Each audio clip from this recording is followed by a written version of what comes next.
You think your credit card is a convenience. It's not. It's a carefully engineered system built by some of the smartest behavioral psychologists and financial strategists in the world. And its entire job, from the interest calculation to the minimum payment button, is making sure you never fully pay it off. My name is Kai Cash, and I spend way too much time thinking about the financial products that seem harmless on the surface, but are quietly built to work against you. If you've ever paid off your credit card in full one month and told yourself that proved you were in control, stick around. I'm about to show you exactly how the system is designed to make that feel like a rare event instead of the norm. Subscribe if you want to actually understand how this works instead of just trusting the fine print. Here's what almost nobody tells you about credit cards. They aren't neutral tools that just happen to charge interest if you're careless. Every single feature, from the grace period to the minimum payment calculation to the rewards program, was designed by teams whose job is to maximize how much interest revenue the card generates, while making the card feel as convenient and rewarding as possible the entire time. Convenience and profit aren't accidentally connected here. They're the same design goal, wearing two different faces. Think of it like a casino. Casinos don't force you to gamble. They just design every single element of the experience. The lighting, the layout, the free drinks, the lack of clocks, to keep you playing slightly longer than you meant to. Nobody's holding a gun to your head. The environment itself is the mechanism. A credit card works almost exactly the same way, except instead of flashing lights, the mechanism is math. And instead of free drinks, the reward is a small percentage of cashback that makes the whole thing feel like it's working in your favor. Let's start with the minimum payment, because this is where the design becomes obvious once you actually look at it. Minimum payments are typically calculated as 1 to 3% of your balance, specifically low enough that paying only the minimum feels manageable, but high enough that the card company can claim you're technically making progress. Here's the number that should bother you. If you have a $5,000 balance at 22% interest and you only pay the minimum every month, it can take over 15 years to pay off. And you'll pay more in interest than the original balance itself. 15 years on $5,000. That's not an accident of math. That's the entire business model working exactly as intended. Here's the psychology behind why the minimum payment number is so dangerous. Studies on this show that simply displaying a minimum payment amount causes people to pay less overall than if no minimum was shown at all. Your brain treats the minimum payment as an anchor, a kind of unofficial target, even when you consciously know you should pay more. The number itself changes your behavior before you've made a single decision. That's not a coincidence. That's a documented, tested, deliberately chosen design element. Now, let's talk about rewards programs, because this is where the psychology gets genuinely clever. Cashback and points feel like the card is giving you something for free, but card companies aren't charities. The interchange fees merchants pay on every swipe fund the rewards, and the interest paid by people who carry a balance funds the rest.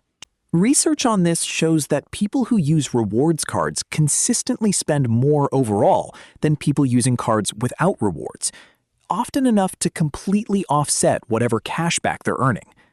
The reward isn't really a gift. It's a subtle nudge designed to increase your total spending, dressed up as a bonus. Here's the part that will genuinely surprise you. The due date and the statement closing date aren't randomly assigned either. They're set up specifically so that your grace period feels generous enough that you believe you're always in control anyway. While the underlying system is built around the assumption that a significant percentage of cardholders will eventually carry a balance anyway, whether from one large unexpected purchase or a month where cash flow got tight. The grace period isn't a mistake in the system. It's bait that makes the system feel safe enough to keep using. I'll be honest with you. I used to think I was one of the disciplined ones. I paid my card off in full almost every month for years and genuinely believed that made me immune to how the system worked. Then one month, a larger unexpected expense hit right before my due date, and I paid the minimum instead of the full balance, telling myself I'd catch up next month. I did catch up 3 months later, and when I actually calculated what those 3 months of carried balance cost me in interest, it was more than I'd saved through years of cashback rewards combined. One slip, engineered to feel small and forgivable, quietly erased years of what I thought was disciplined behavior. Here's a before and after most people never think about.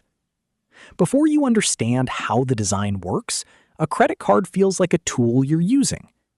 After you understand it, you realize the relationship runs both directions.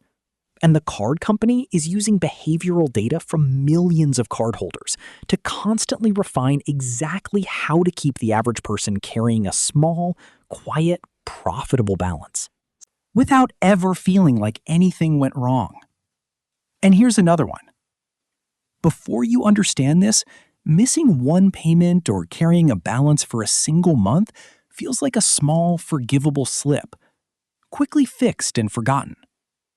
After you understand it, you realize that single slip is exactly the moment the entire system was built around. The point where a tool that felt free becomes a quiet, ongoing cost that can take years to fully unwind, even after the original balance is gone. Now, here's where people usually get defensive, so let me be completely clear. This isn't about never using a credit card or treating every swipe like a trap. Used correctly, paid in full every single month, a credit card can genuinely build your credit history and even return a small amount of value through rewards. The problem isn't the card itself. The problem is treating it as a neutral tool when it was never built to be neutral in the first place. And pretending the deck isn't stacked toward the house winning slightly more often than it loses. The fix isn't complicated, but it does require working against the design instead of trusting it. Set up automatic full balance payments instead of relying on willpower or memory. Treat the minimum payment number as information the card company wants you to anchor on, not a real target. And if you ever do carry a balance, even once, treat it as a signal worth investigating rather than a small, forgettable slip. Because the entire system is engineered to make that exact moment feel too minor to matter. So the next time you pull out your card, I want you to remember what you now know. The convenience is real. The rewards are real. But none of it exists purely for your benefit. And understanding that isn't cynical. It's just accurate. Because the version of you who uses the card while fully seeing the mechanism behind it isn't paranoid. They're just the one player at the table who finally read the rules before sitting down to play. And that's the whole point of this channel. Helping you see the mechanisms behind the financial products you use every single day. So you can use these tools on your own terms instead of theirs. Subscribe for more videos like this one.